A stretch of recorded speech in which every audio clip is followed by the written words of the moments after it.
Okay, we got to move kind of fast now because we are in from a fire drill. No, yeah, it was a fire drill. It just happened. And we are looking at old people again. Unfortunately, neither one of them is you this time. These are only 116-year-olds spring chickens. But probability-wise, it is interesting. Only 1 in 1 billion? No, 1 in 2 billion people live that long. Think about the probabilities of that. You know, like the probability is much more likely that you will be eaten by a shark and a dog than to live that long. So, anyway. Okay, I may be exaggerating by the dog thing. Although there are big dogs out there. I saw a wolf picture the other day. Holy smoke. So you think of wolves as like dogs? They're like more like small horses in northern Minnesota. They're huge, the timber wolves. Okay, ready? Here we go. This one is a tougher one, and it looks really scary. But once you realize all it is one of these kind of problems where you have a C and then two parentheses after it's called binomial. It's not that tough. Okay? And these are voters that voted in favor. And these are voters that voted not in favor. And in favor, you'd put the 66 right here. I'll let you finish this one. And I'd like you to compare it with the person that I pair you with. You should have had... There are 7 people voting, and we wanted to have exactly 4. Why did they say exactly? Because it makes it clear it wasn't at least 4. Because that would have been like 4 or 5 or 6 or 7. All right, anyway. And the 0.66 goes along naturally with a 0.34. Why? Because these always have to add up to 1. And the last thought is the powers on those.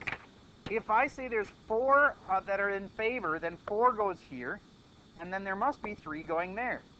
Notice, this is the same as that. Notice, this number is the same as those two added together. And this are always different from each other because they will add up to a total of 1. What would be the one case where they wouldn't be different from each other?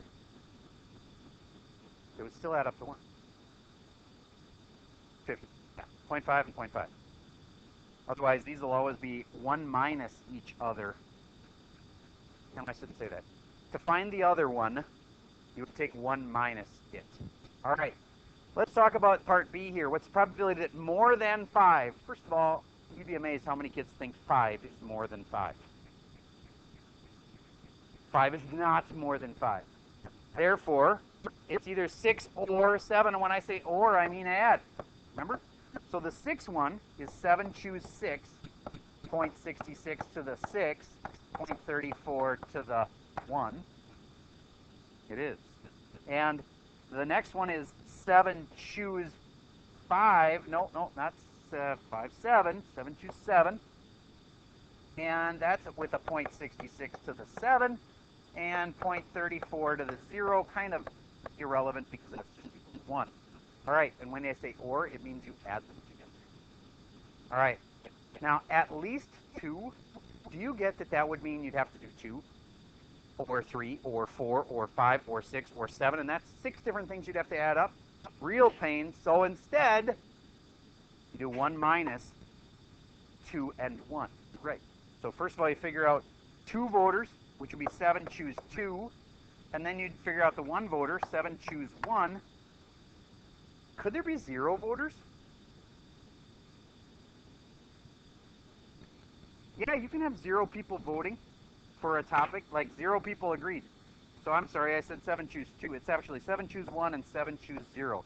Those are the 2 you'd need to do with 0.66 and 0.34 on both of these.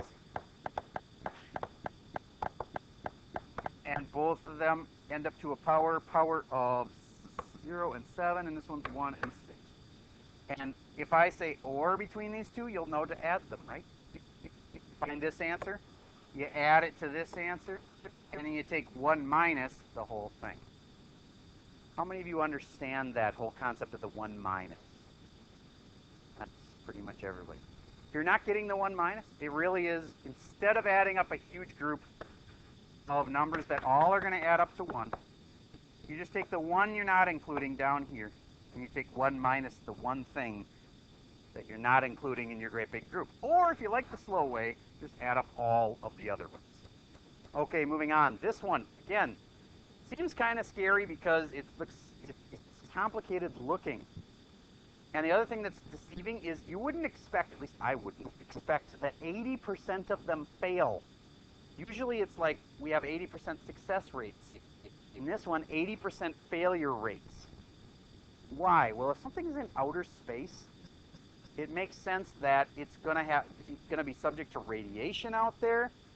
There's actually little particles that fly around out in space, like a pea-sized little thing shooting through space at high speeds would totally wipe out a solar cell. So anyway, maybe there's higher than normal risks out there, and therefore they fail more. But anyway, 80% of them fail, so 20% of them don't fail. I'd like you to set up one of these dealy bobs for this and try to answer this and this right now, and then compare with the person that I paired you with. Then when I come back, we will do a little review of some of the other topics that are important for this test that's coming up on Thursday. I'm going to pause for right now.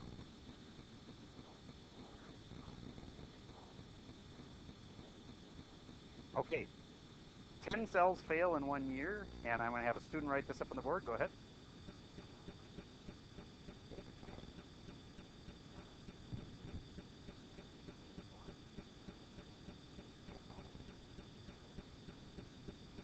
Very nice so far.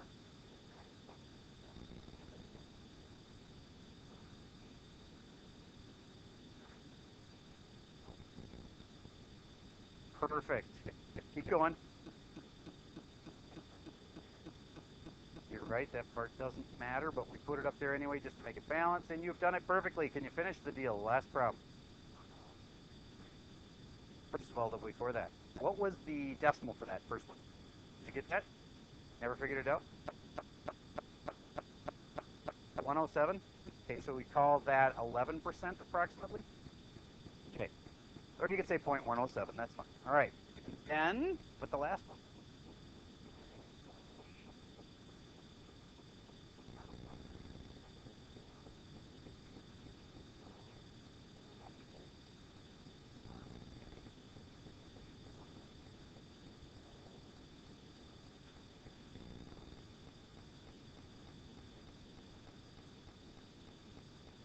That's an okay way to do it, but you are going to have to do 10 choose 1, or it would still be working if 10 choose 2, or 10 choose 3, or 10 choose 4, or 10 choose 5. Do you get what I'm saying here? So instead, maybe you should do, all right, what if you do 10 choose 0? Then you're figuring out the probability that all of them have failed. So, does anybody have an idea how to do this one? It's not super complicated. It's not. What do you say?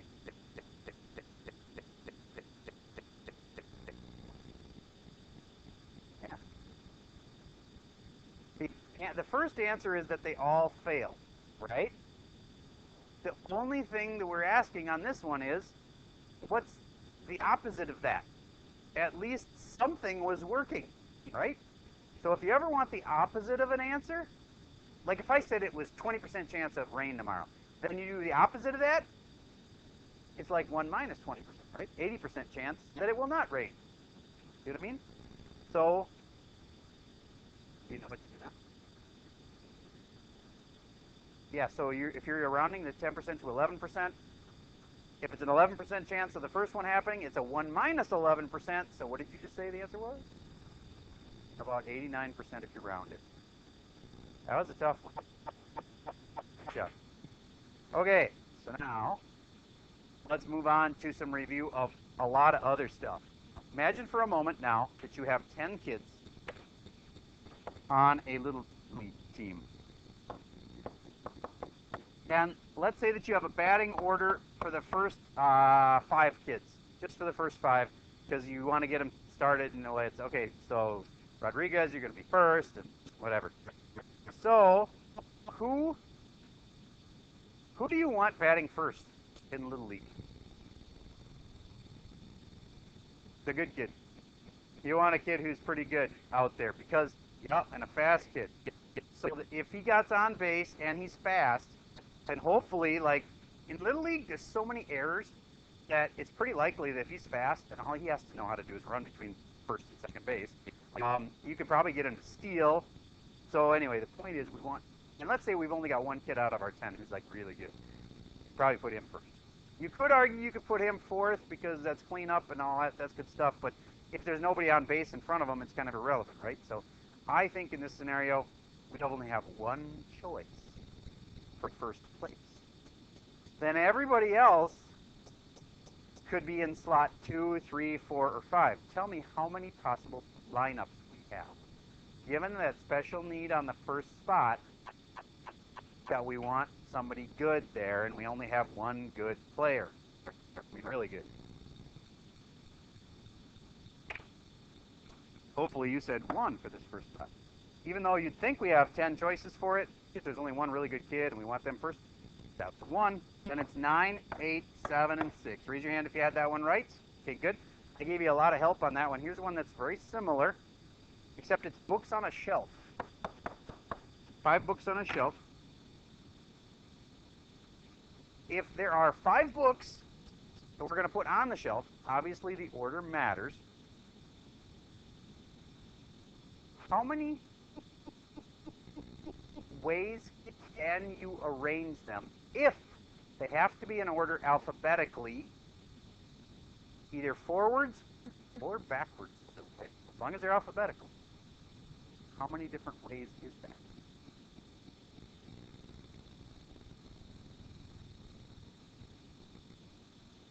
Do you remember why I said or? You actually need to set up 2 of these things. This or that. And how many ways can you arrange them if they have to be in order front ways, like the normal way, from left to right? How many choices do you have for this spot right here? 1. And then how many choices for the next spot? 1. If it has to be alphabetical, there's only 1 choice. 1, 1, 1, 1. And then the other way is backwards. And then in backwards alphabetical order, it's still going to be 1, 1, 1, 1, 1. And then it's this or that. So it's 1 plus 1, 2 ways. All right. Now, let's make it a little more complicated. That's how many ways. Now make it, what's the probability? If you randomly throw those books up on the shelf in any order, that you will end up in alphabetical order, forwards or backwards. What's the probability that if you randomly place the 5 books on the shelf, that you'll end up with alphabetical order for forwards or backwards?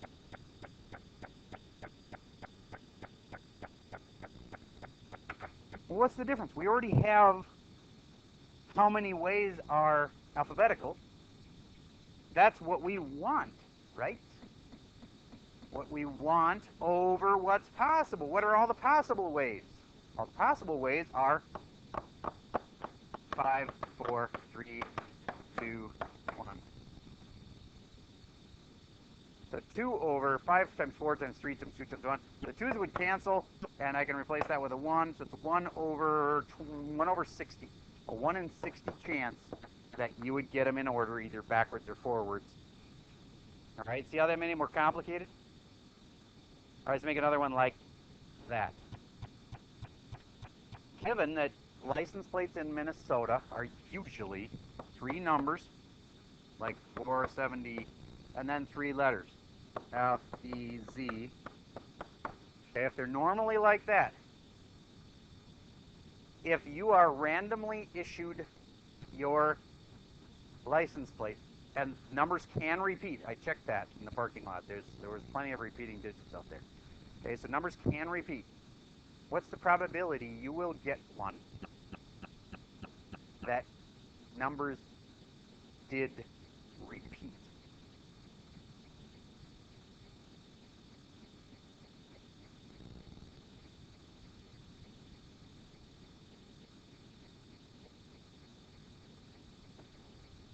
What you want over what's possible, right?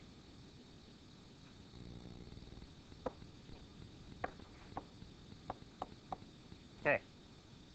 What's possible? 10, 10, 10, 26, 26, 26.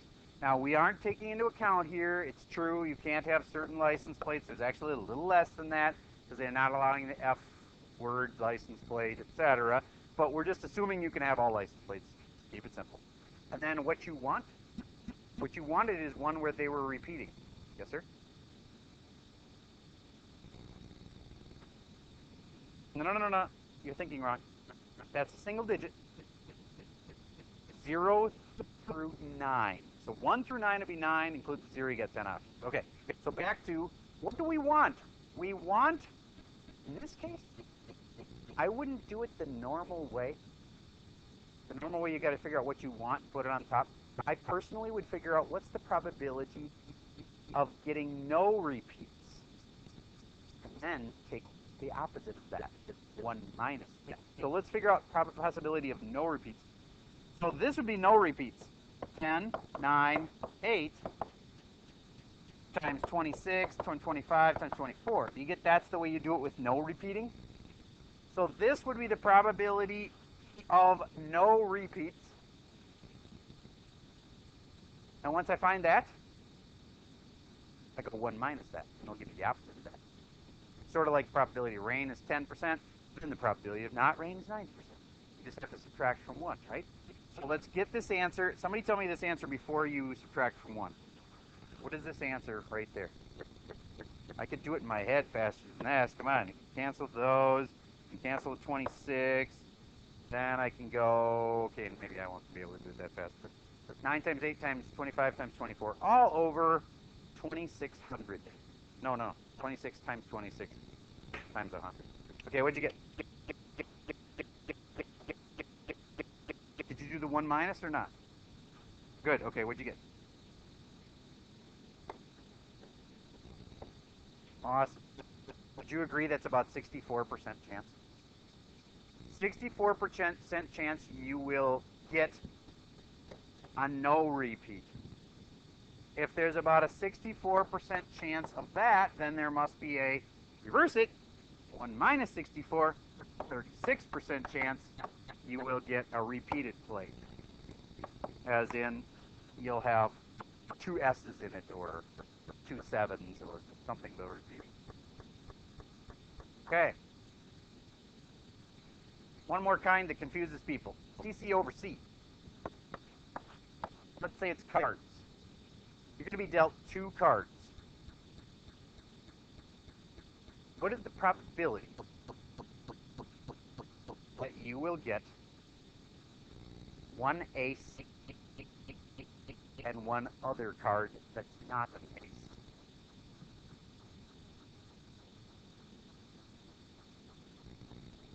All right, on subgroups like this, you always put the totals on the bottom.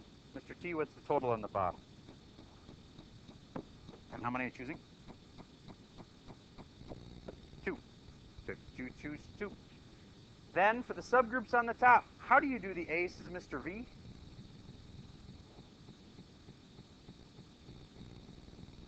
There's 13 aces in the deck. There's now 1 ace in the deck. There's 4 aces in the deck. Choose 1. 4, choose 1. All right? Now, here's the thing. People think that's the answer. Because they say, well, I did what you said, 1 ace. But then what you're not doing is thinking about the balance. You remember how this plus this is supposed to equal that? And you remember how this plus whatever that number is supposed to equal that? So you could kind of figure it out from there.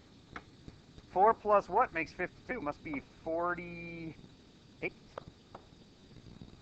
And that means there's 48 other cards that are not aces, and you're choosing how many of them? 1. That way 1 plus the 1 makes 2. So you can actually use that balancing thing to figure that out. Give you another one like that. Okay, this time 7 cards. 7 card game. What's the probability you get 5 clubs and 2 hearts? Just like I said for before, if you have a question about the deck of cards, I will always be willing to answer that for you.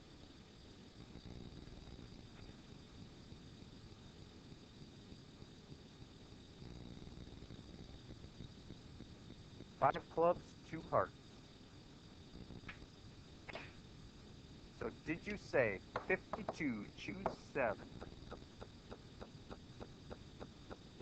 Just H, back by the window. How do you do the top?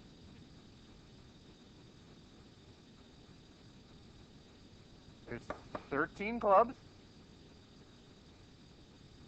And I want 5. Good, keep going.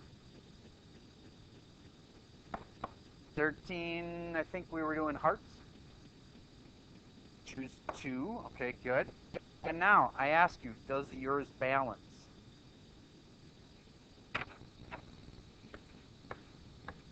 Not balancing.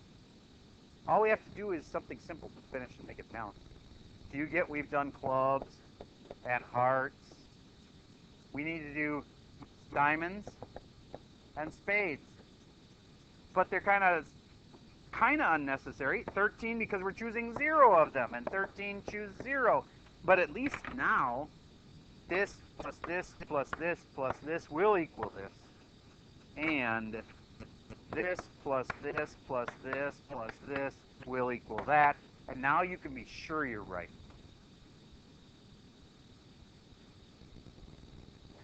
No, that wouldn't work. 26 choose 7 is a different number. 52 choose 7. Now, do you get that if you actually multiply this out, that turns out to a 1 and that turns out to a 1? So we really don't have to have those, but it's smart to do them because then if you do it this way, I'm telling you, I don't remember a single time where a kid has made it balanced like that and not gotten it right. So just think it through that well and you'll probably get it balanced and it'll be right. All right. Now let's talk about the defective ones. These are always one of the toughest ones for people. So imagine that Amazon.com has this gigantic warehouse. They have one here in Minnesota.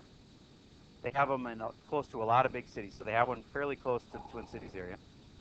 All right, so defective calculators. I'm sorry I got interrupted by an announcement there. We have an Amazon warehouse near here. And let's say right now that they have, well, let's make it 700 to make it a nicer number. 700 calculators sitting there, graphic calculators, waiting for people to buy them, and then they'll drop them in boxes and send them to them. So if there's 700 calculators there, would you agree that it's pretty likely that at least a few of them are defective? And they're not going to go through and check every single calculator to make sure they all work. I mean, what if it's a weird defect they don't even know what to look for? The divide key doesn't work or whatever. Okay, so let's say that there are 3 defective ones. What's the probability you ordered 3 calculators and you get 2 defective ones? 700 total calculators. 3 are defective. I want to know the probability that 2 out of 3 are defective.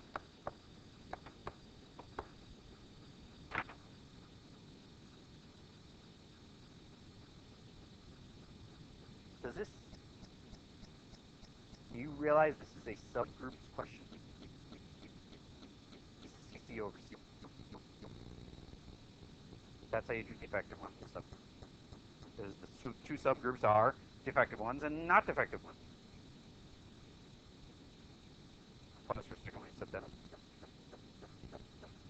Okay, Mr. E, tell me what to do. Yep. You got it. I was choosing 3 calculators out. I know that's kind of confusing because you might think that's defectives. It's not. We're choosing 3. We're buying 3 calculators. Okay, go ahead.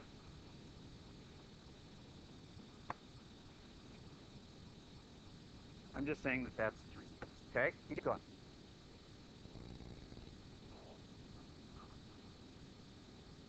How about this?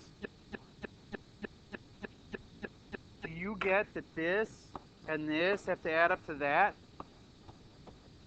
Does that help? So what are the 2 groups that are going to add up to 700 calculators? Okay, so how many work? And how many don't work? you go. And 3. There we go. See how knowing that that thing balances helps? Okay, Miss B, take it over from there. 1 that works and 2 that don't work. So you'd be a pretty unlucky person to have this happen, because they only have 3 defective ones in the whole place and you get 2 of them. It'd be really unlikely. How unlikely? You figure this out with a calculator and you get a decimal and you find out it's a really small percent chance. Extremely small.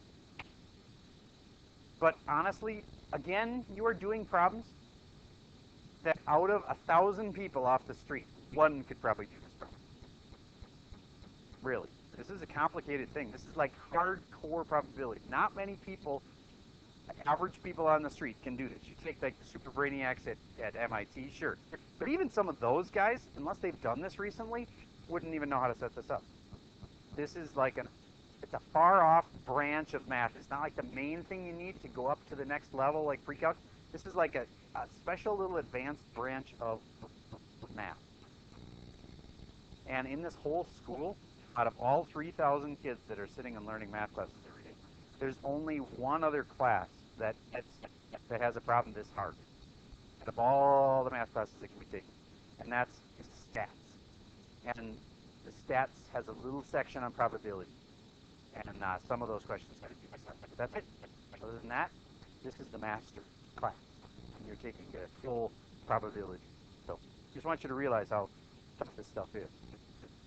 A lot of math teachers can't do this because it's not part of the normal math, but that you functions and all the things that we do kind of go from one class to the next. Specialized branch. Okay, what did you get? What did you get? Point and a whole bunch of zeros, right?